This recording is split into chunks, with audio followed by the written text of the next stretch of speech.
Good afternoon, and welcome to our continuing series, Interviews with Disciples and Devotees. Today, we are once again with our brother, Kittu Reddy, and the subject is the ideal of human unity. Welcome, Kittu. We are on Chapter 3? Chapter 3, towards the end of Chapter 3. Good. But to many of you who are new, I will just introduce this book. Now, this book was written in the years 1915 to 1918. 1 year after the First World War broke out. Now, you see, this is a unique thing about Sri Aurobindo, that when the biggest war that the world had seen till then was taking place, and war is the crudest manifestation of disunity, he is writing a book on unity. I mean, people have been surprised that how was he living in some kind of peculiar optimism? Was he not realistic? So that is number one. Number two is that Sri Aurobindo was neither optimistic, he was very realistic, but he also knew that this process of world unity is inevitable because it is nature that is working towards that. It might be delayed, but when nature has decided to do a certain thing, it is bound to happen. That is point number 2. And the point number 3 is that we human beings, to progress, there are 2 methods. One is positive aspiration, seeking for a higher light.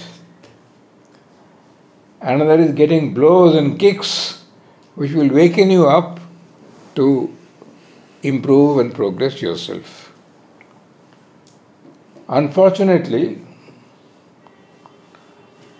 both in individual and collective life, individual of course depends on each one, but in collective life we have made giant steps towards progress after a catastrophic event. So, if you look, you will see that in 1910 the world was colonized. 3 or 4 powerful nations, Britain, France, Spain and Portugal, had the rest of the world almost in its pocket, right? And they exploited it to the maximum ability that they could. Evidently, it was not fair. It was not just. So nature had to create a circumstance by which man will be shaken.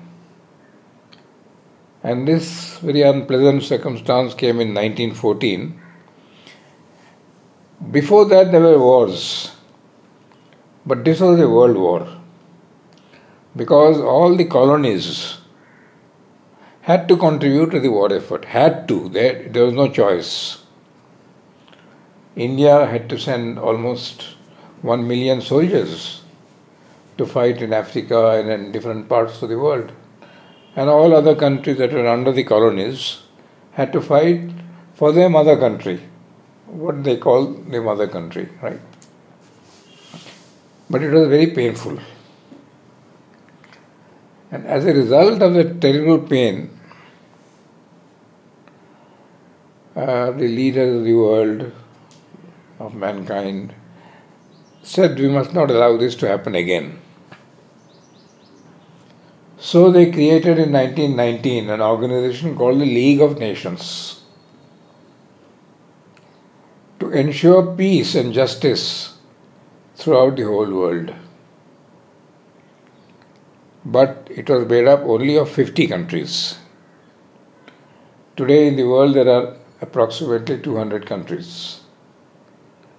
Now 50 countries controlling the world's future and destiny is evidently not very fair.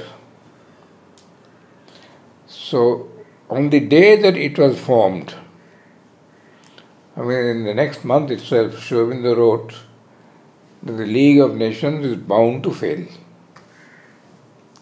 But the very fact that you have made an attempt, that is the positive part. Because once you have made an attempt to become more harmonious and progressive, it can't stop there. It will fail, it will start again. So from that was the positive thing. The negative thing was that it was made up only of 50 countries and no decision could be taken because all 50 countries had a veto. If one person says no, it is no. You can't have a collective life where everybody has to agree on everything. The result was that there was an inevitable failure. But two very positive things, the very effort at bringing about peace, and there were areas where they really contributed. World Health Organization, International Labour Organization, preserving the sites of heritage sites all over the world. These were not political. There everybody cooperated. But where it came to politics and economics, man does not come easily to a harmony. So it failed. And the funny thing is, the natural thing is that when a disease has to be cured, very often, both on the individual and collective plane, the disease has to be carried to its utmost point. Till then, I got a little cold, I'm not bothered. But when you find that the body is not capable of it, then you are bothered. So this disease of colonialism re-awoke in the form of Hitler. What did Hitler want to do? He wanted to colonize the whole world under him. Britain and France wanted to colonize Asia, Africa and South America. They didn't bother about Europe. But Germany wanted to bring England and France and everybody else under its control. Now that is something which is totally unacceptable for them. But this is really the same disease carried to its maximum point. And inevitably England and France reacted because Germany conquered Poland and then was moving towards France. And if they had delayed, inevitably England would have been the next, and then, the whole of Europe would have been annexed. So carrying the disease to its maximum point led to a greater war. Because this time not only will the colonies involved as before, but this time the weapons were far more powerful, far more destructive. And the ultimate victory of the Allies was by dropping 2 atom bombs in 1945. Hiroshima and Nagasaki were concrete examples of that, right? What happened as a result of that? United Nations. You see, so we have to learn the hard way, unfortunately. So we created the United Nations. The United Nations is still there. It has done very good things. But again, I feel that in the areas of politics and economics much better, but politics still not quite satisfactory. What do you think? Do you think that the United Nations has been able to solve the problems of the world? I feel that, especially since the A little louder.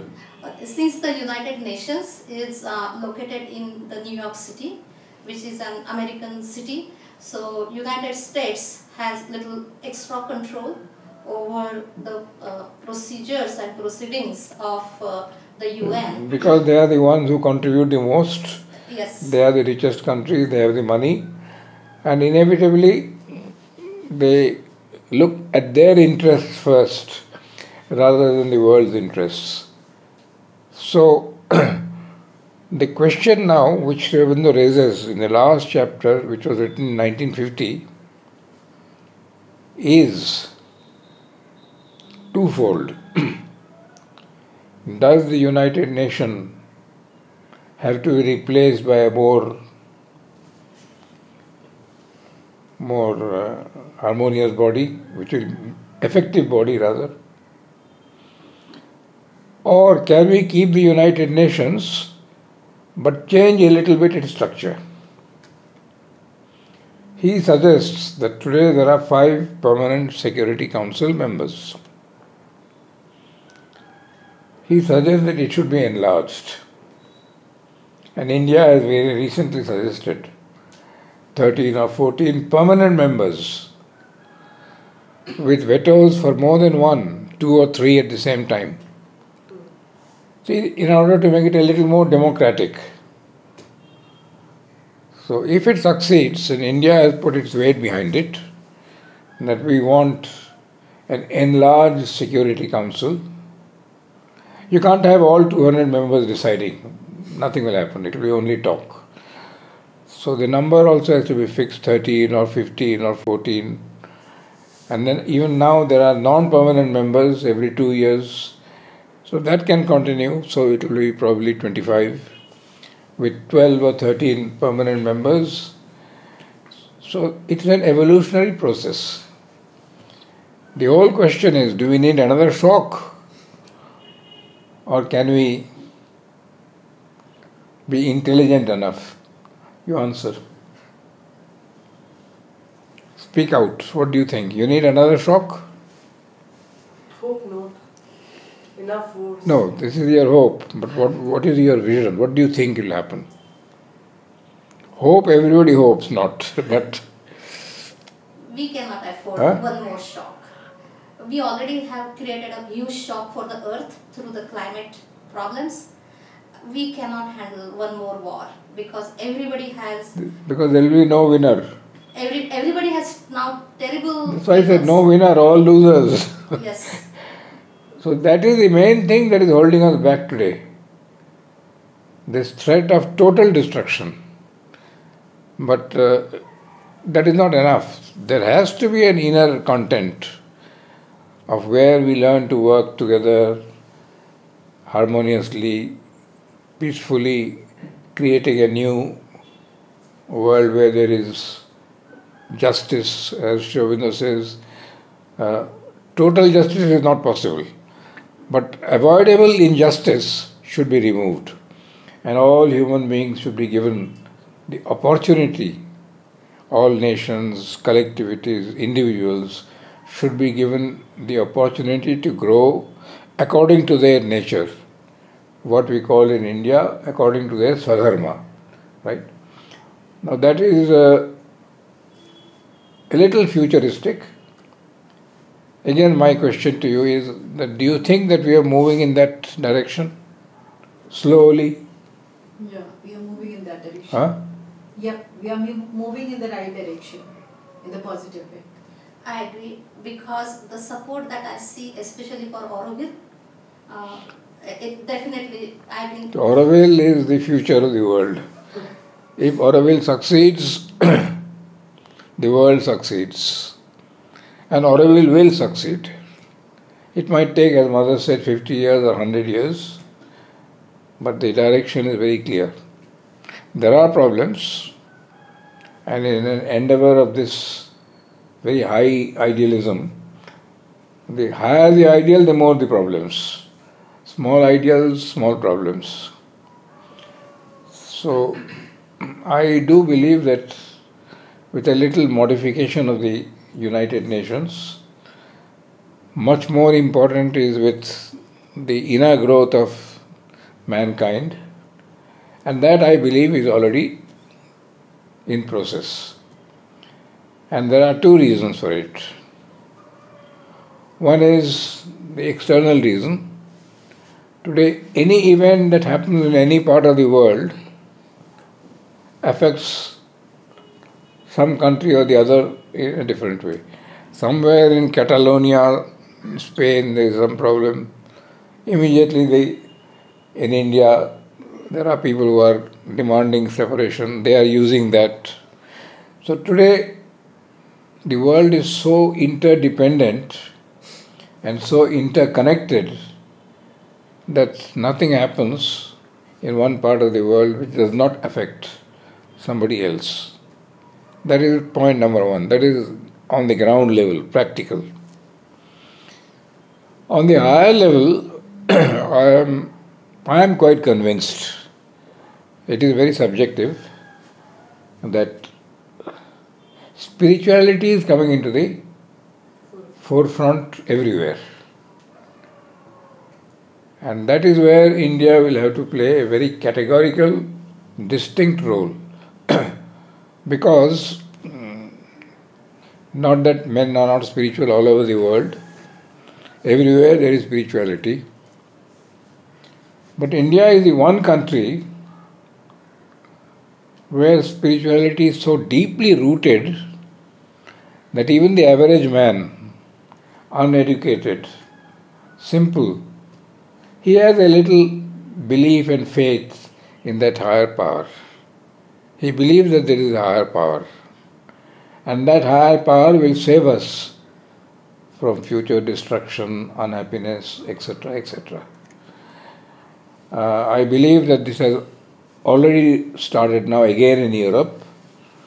In Europe, after the 17th and 18th century, reason became the highest instrument. Nothing above reason.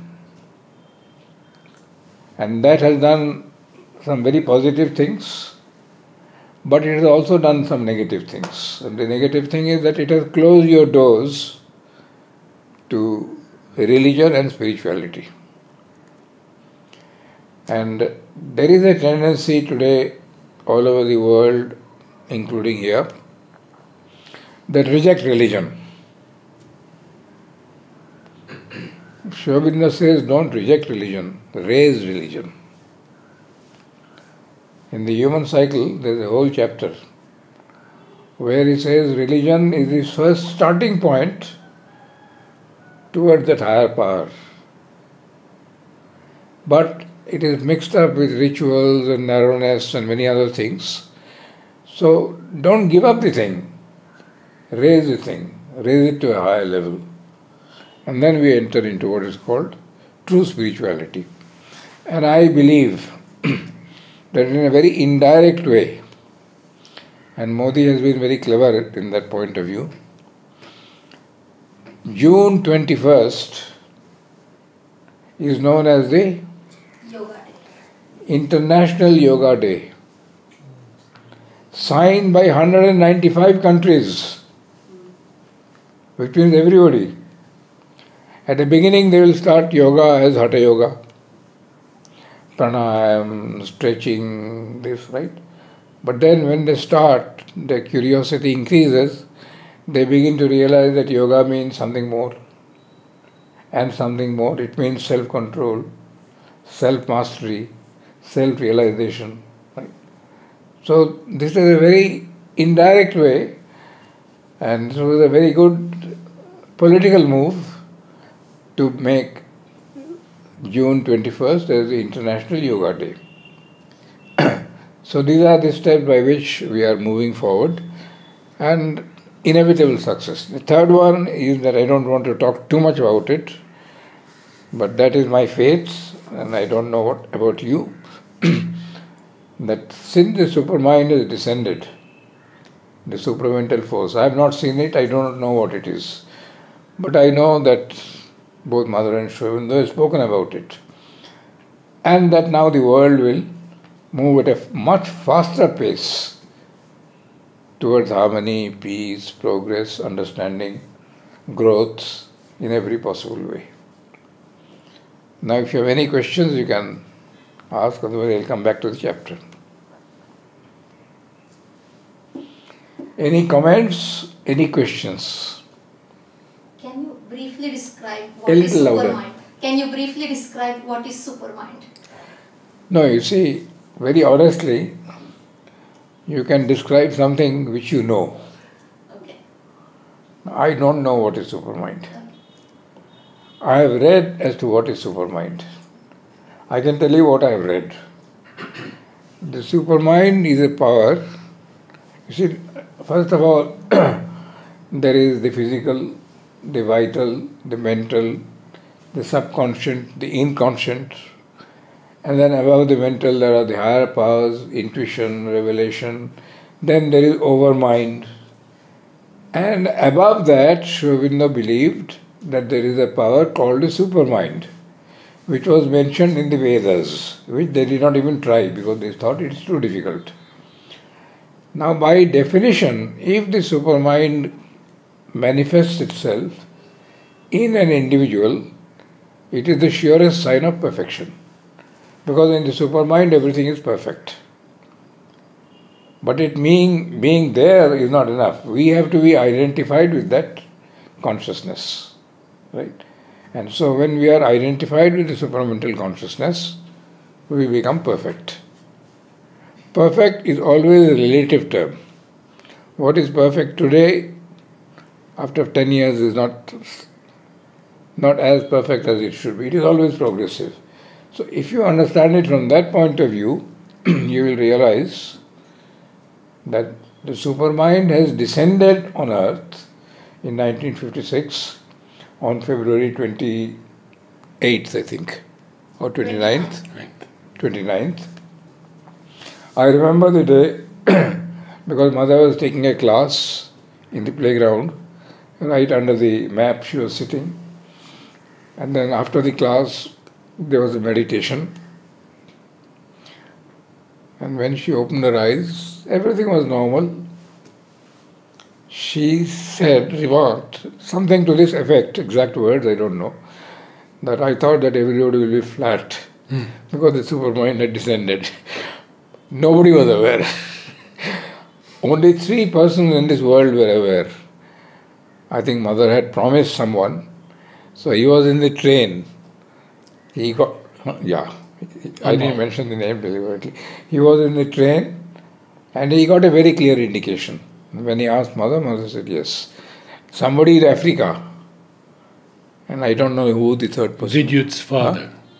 Vidyut's father. Who? Vidyut's father. Oh, I see, I didn't know that. So anyway, even today... And Basu, Aurobindo Basu told me. It might be 3 or 4 persons. So they got the awareness. I mean, they knew that something had happened, which they could not express or could not hold on to, right? So anyway, this is how things have developed. Now we have started this book, and since man is always living in a collectivity, unless you are living in the Himalayas or in the forests, you are always living in a collectivity. Agreed, no? Without exception. And always in a collectivity there has to be a head. Even in the family, when there are differences, there is a head. In an institution, there is a head. In a nation, there is a head. Elected or selected, that is a second matter. But there is somebody who decides and you better obey it. Correct or not? Everywhere in the world, a collectivity means a head. That head is called in political terms the state. So the state in the ashram are the trustees. The state in Tamil Nadu is the chief minister. The state in India is the prime minister, and so on. And then there is something called the state idea. Now, what is the business of the state, or what do they think is the business? They will control, organize the collective life of the collectivity. Now, here there are two concepts. One is that we will supervise and have a general control over everything that is going on, but we will give you a reasonable amount of freedom. That word reasonable is very flexible. But anyway, a reasonable amount. And the other one says that no, we'll control everything. You will have no freedom. We will decide everything for you.